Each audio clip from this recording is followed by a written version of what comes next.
Well, we're in a series called Road Trip that has coincided with all the road trips that you are taking. And last week you took a road trip, biblically speaking, to Jerusalem. And Josh was preaching last week, and we looked at how the ark, how the symbol of God's presence and all that got to Jerusalem. And we've been, if you're new with us, we've been taking a road trip all summer long, starting in the Garden of Eden and beginning to move around how God's people got to where they are. And last week we ended up in Jerusalem.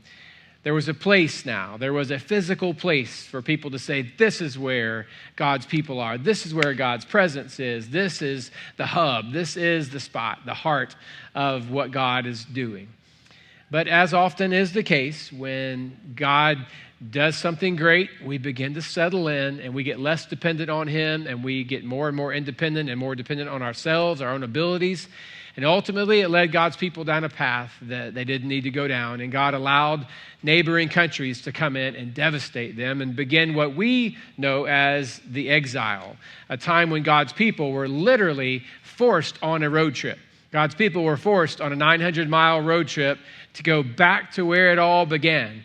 There were a couple of different empires, nations that ruled during that time, whether it was Assyria, whether it was the Medo-Persian Empire, whether it was the Persian Empire. There were moments along the way where different people were in power, but God's people were just not in the right place. So a generation and another generation grows up away from the place that God had originally promised. And during that time, one of those Jewish people who was forced to grow up as a displaced and as a misplaced young man in a place that wasn't his, in a culture that wasn't his, with a language that wasn't his, was a man by the name of Daniel. And if you have your Bible, I want you to open it up to the book of Daniel.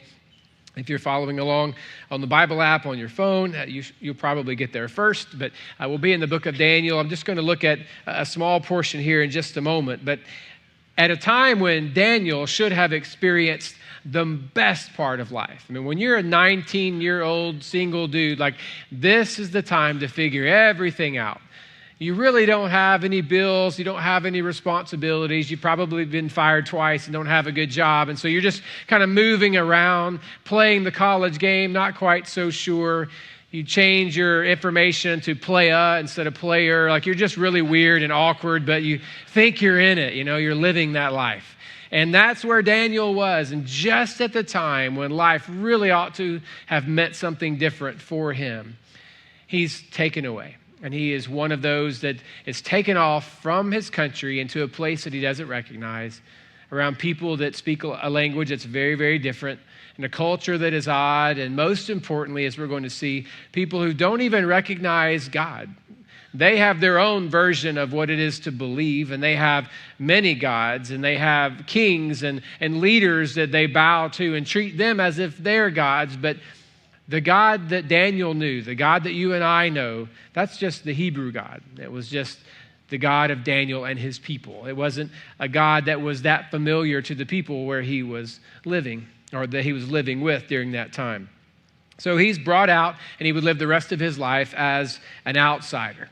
But to his surprise and to everyone else's around him, he was actually in a position where he should have fallen, but he actually rose up to great power and became one of the most powerful figures in an anti-God, ungodly kind of place under a regime that didn't make any sense to him, and was in complete violation to everything that he held dear, but somehow he was able to rise up and find himself in power, which led others to be jealous of him, especially those who lived there and worked there and were from there. And so they began to try to find ways to keep him down. They were bitter, they were frustrated, they were angry, they were jealous, so they began to plot, they began to scheme. How can we take Daniel down?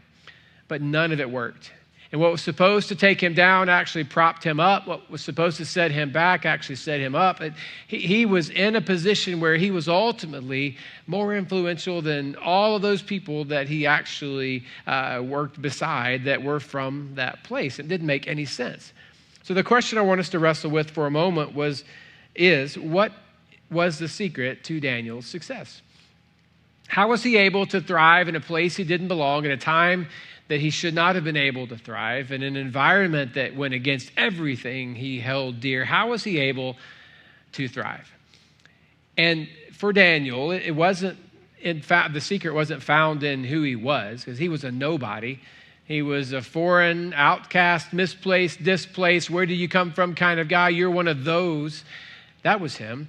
And it wasn't in where he was. He obviously wasn't in the right location to thrive. And it wasn't his gifts and abilities. It wasn't anything about what he could do, what he could provide, how he could give money to the king, how he could make the king richer, how he could on and on. It wasn't about any of that. And you and I think, at times look at our own lives and feel like the reason we are not thriving when we're not thriving is we haven't put our name out there. We're not branding well, and we don't come across well, or we don't have the education, or we never had the rich mom or dad that loaned us the money or gave us the money or bought us the thing. And we have all of these different reasons because we assume that's why people like Daniel are successful in the way they are. And it's just not the case. For Daniel, there were locals in that town that were not Jewish, and they wanted to find a way to bring him down. And so they got together and schemed up and said, what's the one thing that we could use against Daniel? Well, it was his belief. It was his faith. It was the fact that he believed in something that was different than what they believed, and they chose to attack that. So they went to the king and said, King, there is a group of people out here that are not following you and are not respecting you and are not bowing to you, and ultimately they're going to be a problem for you. And the king said, well, who are they and what do you want us to do? He said, it's that group of Hebrew people that have come in. They don't belong here. I know they're under our thumb, but they don't belong here. They certainly don't belong in your court if they're not going to bow down. So why don't you allow us to make a rule that says, if you do not bow down to the king, then ultimately you are going to be cat food. Like, you're going to be thrown into this den where these lions are. The king, the leaders had a fascination with animals eating people, I guess. That was kind of the thing. There are quicker ways to kill people, but we're going to put him inside. It's going to be food for our lions.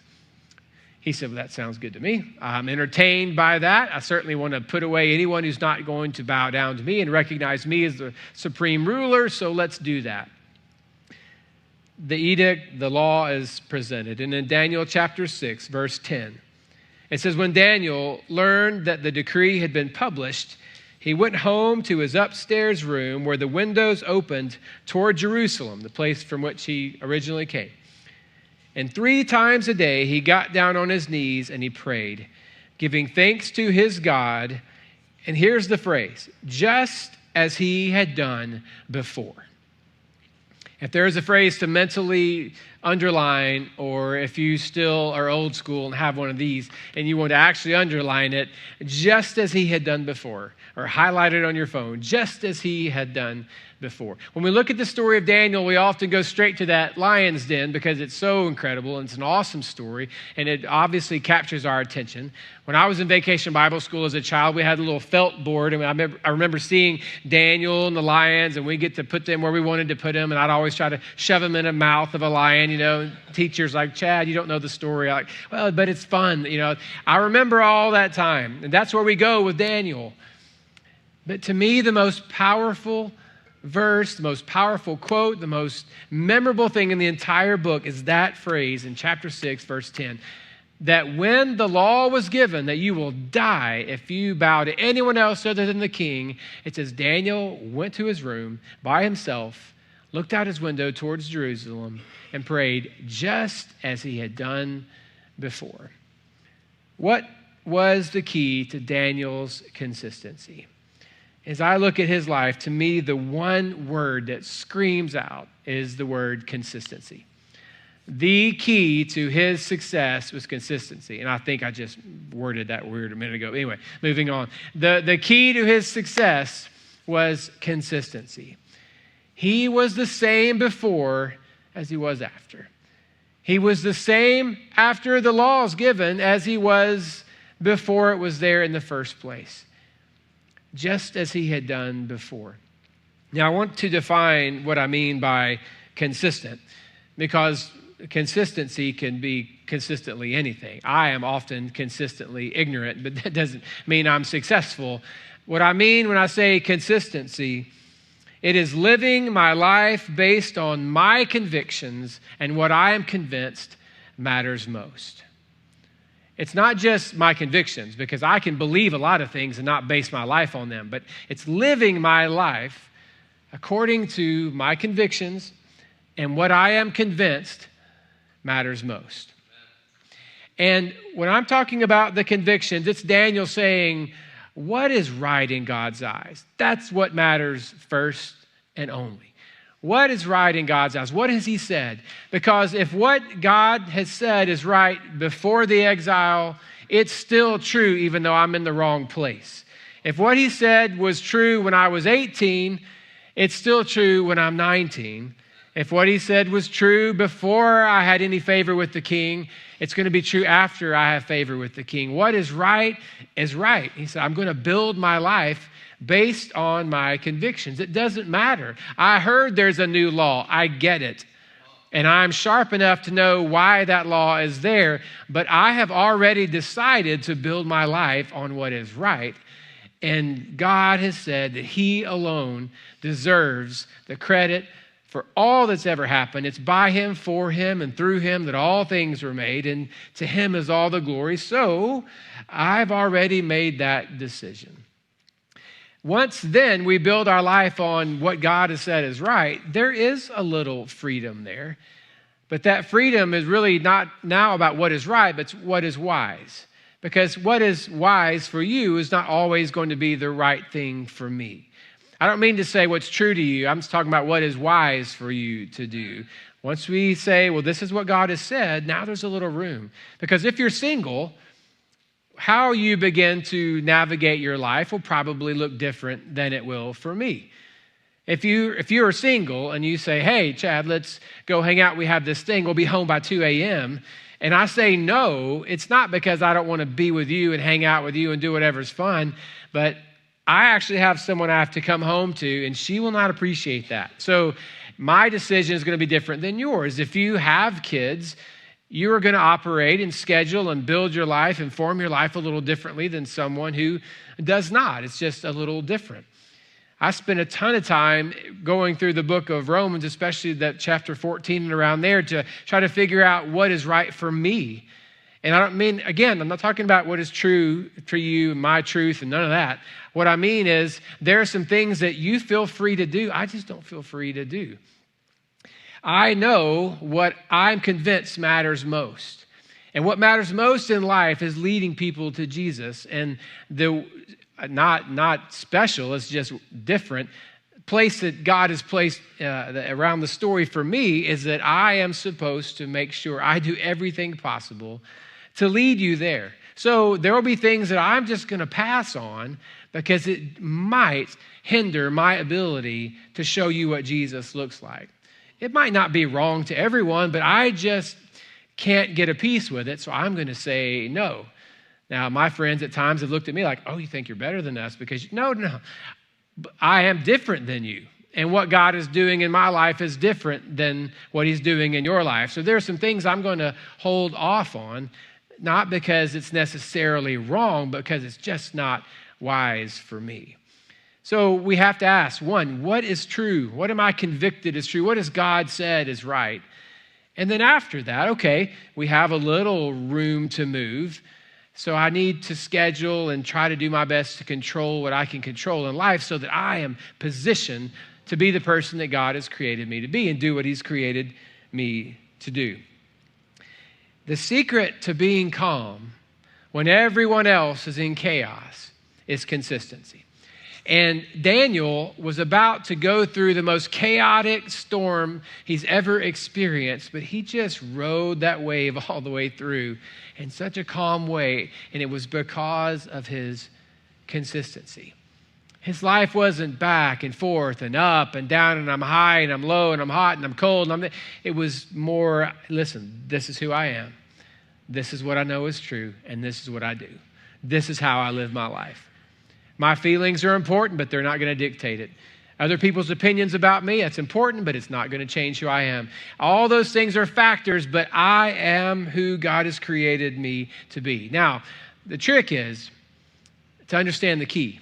And the key to living a consistent life is control. And I mean self-control. You taking ownership of what you can take ownership of. You saying, I can't control all the factors in life, but I can control this. And so I am going to decide how this goes. In other words, you don't find yourself going, what am I doing? Over and over again. You don't find yourself going, why did I come here? How did I get here? Why did I do this? Why did I stay up this late? Why did I send that text? Why did I respond to that email? Why did I watch that? Why did I drink that? Why did I... All over the place. It's you saying, this is the life that God has given me. And ultimately, the control is His, but He's given me some freedom, and I want to live my life so that I can say I'm living it on purpose. If I find myself there, it's because I chose to go there. Not because, well, how did that happen? It's taking control of what you can take control of. There's enough in life that is going to be chaotic and out of your hands.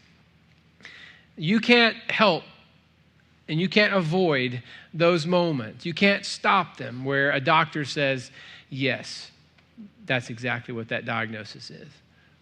Yes, this is the probable outcome.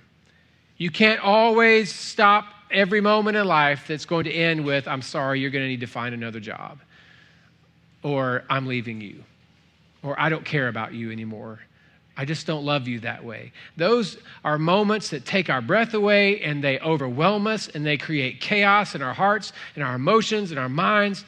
Those moments are going to happen. So when you do have moments to control them. You say, this is what I do. This is my schedule. Many of you would hate the life that I live. I don't mean just the preaching part. You'd obviously hate that. And services would be much shorter if you were. But anyway, I know you would hate that. I have the most boring life in the history of mankind, and I know that. But I know for me that in the end, I'm going to be responsible for how I lead you to look to Jesus, for the people in my life and the witness that I give, for the relationship that I have in my home, for how I show my kids what it is to be a godly leader, and ultimately to protect my bride, just like the bride of Christ. Like that, I know that's what's most important to me. So my boring life gets shut off at 10 o'clock every night, and phones are off, everything's done. We're like a bunch of weird old people just kind of doing nothing in life. I know that. We haven't been out socially, but maybe twice in the last 3 months. Like we don't do anything at all. But, we've kind of gotten cool with that because our life is very, very consistent. And we find moments, we say, you know what, this is going to be out of the ordinary, but we're going to decide together to do this. We're going to move in this way. I know it is not exciting to move through life at the same speed often. But what it has done for me, at least, is when I live a consistent life, I don't find myself having to scramble in moments of chaos because I've taken control in times of peace. And I've decided this is who I am. This is who we are. This is what we're convicted that God has said is right. We're going to follow our lives along with this. And here's what I'm convinced matters most to us as individuals, as families, as parts of our church family, as people in our community. So this is what we're going to do, and this is what we're going to not do based on that. And so really, the older I get, the fewer decisions I have to make because I've gone through a lot. And I said, oh, no, I don't do that. Well, maybe this time, nope, already decided. Moving on. Well, what about this opportunity? No, I'm not going to do it. What do you mean? I've already decided this is more important. But yeah, you can squeeze them. You can make it work. No, that's not what I do. So the older I get, it sounds cranky, like I'm get off my lawn guy, but I'm just starting to figure out, like, I've already decided that's not going to be who we are. That is not me. I tried that. That backfired. Never again. Done. Moving on.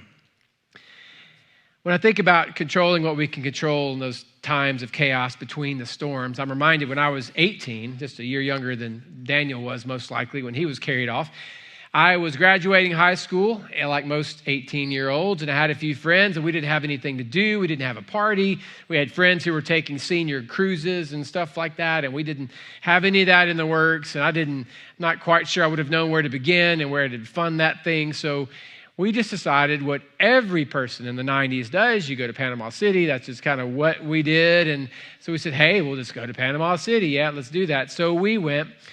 One of the days while we were there, we decided to go deep sea fishing. which sounds really exciting. Deep sea fishing, you're paying your money, you're a man of the sea, you're just as close to being Gilligan, like you're ready to go and do your thing. What you don't think about is you can turn around and see people waving from the shore, but you feel like you're way out in there. And the truth was, on that particular excursion, we were a little farther out than I thought we would be, which was good, but we were trying to outrun a storm. A storm had hit the waters, and the captain kept telling us, hey guys, we're going to try to find a spot if the best I can, but I cannot make any promises today. You're welcome to fish when we can get to a place where you can see enough to bait your hooks and cast, and we got the deal. Well, there were about 20 to 25 of us on this boat. I don't know what size boat it was. When I was 18, I wasn't really into like 5, 10, 20. I have no idea. I know 20 or 25 of us were packed in on this boat.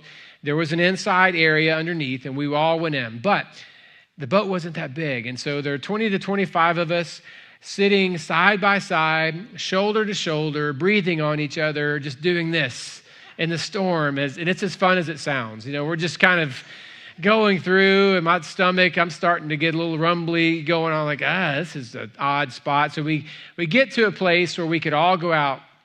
The sun came out, it got calm, so everyone ran out. You grabbed your fishing gear, grabbed the live bait, put it on, and cast out, and then within a few moments, I don't know how long, but just a few moments, we got in another storm. So we said, everybody come back in. So we took the lines out, put them down. Well, we got inside and we're back, just kind of sitting, doing that thing again. And I thought, I'm not sure I'm going to be able to hold it all in. And so I walked to the back in the rain. And you go to the back of the boat when you're feeling the way I felt. Like you go to the back where it's pushing away. So I went to the back, and there were a couple of other men sitting out there, just sitting on the edge. There's little benches all around.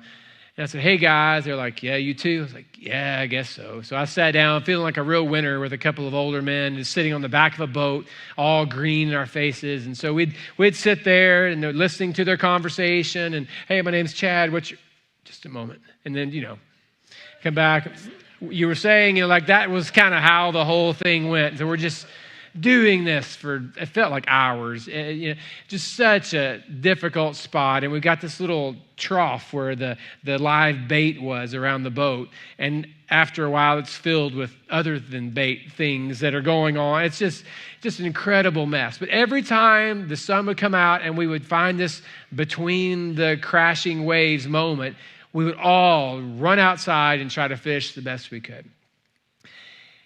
The problem for most of us is we don't stop to try to figure out what is important to us and what we're convicted God really says is right until we're in the chaos. And that is not the time to figure it out. Life is moving way too fast, and it's really unpredictable, and your emotions and your beliefs are all getting tangled up, and your advice and wisdom from other people or lack thereof, it's all mixed. Take advantage of those moments you have between the waves where you can stop and say, God, this is what your word has said is true, and on this I'll build my life. This is what I'm convinced matters most, and I'm going to establish my life and schedule my life and order my life around this. Rather than try to get to know Jesus when you're on your face crying out, you gotta help me. There's a reason why most of you are not best friends with your doctor, because you can't stand him. The only time you see him is when you feel terrible, and his only existing purpose is to make you better. And the longer he waits, the more you don't like him. It would be a lot easier if when you're well, you called up a doctor and said, you got an hour to hang out? I just want to get to know somebody so that when things get messed up, I've got a friend that I can go to. Can I just pay you a doctor fee to take you out to lunch? And let's just kind of hang. Of course, that's not going to happen with anybody, but it would be so much easier to know someone then. But right now, some of you are not in chaos. You're not on your faces desperate. You're not begging for a miracle. Be glad that you're in that spot for now, because we all know how life eventually will happen. But while you're here, take the time to say, what is there in my life that doesn't line up with what I say I believe? Where are the lazy points in my life where there are parts of me that are not lining up with what I say is most important? Because every one of us has a sign in our house that says, for me and my house, we will serve the Lord. But are we really doing that? Like, is that a thing? I'm not even sure we're qualified to have a home sweet home in some of our homes. Like, it's just, we have them all around, but we say these things. But are we really doing that? Most of the time, not so much. And it's when the chaos hits that we get on our faces and we go, where's that Bible? And we get it out and we begin to pray and we look for promises, and it's just not the right time. And I love going back to Daniel's story, because when it hit, and he was eventually carried off, he was arrested, he was sentenced to die, he was thrown into the pit, the whole deal. When that happened, Daniel didn't go, oh, what do I do? What do I do? It was just, hey, I'm Daniel. I'm convicted that God and God alone deserves my praise. If it doesn't work out for me, it doesn't work out for me. This is who I am. I'm convicted of this. This is true. And I'm convinced this is how to live my life. And so this is how I will live my life. You decide between the crashing waves who it is that you're going to live for, how you're going to live, and you put that in place so that when the stuff comes, you're not just back and forth and up and down. And some of you are emotionally, physically, spiritually unstable in the sense that you're all over the place. In good moments, you're here. In bad moments, you're here. When things are profitable, you're here. When you're on you're broke, you're over here. When you're on your last leg, you're over here. When you're surrounded by friends, you're here, and you're back and forth. And it's as if spiritually, emotionally, and physically, you're just sick.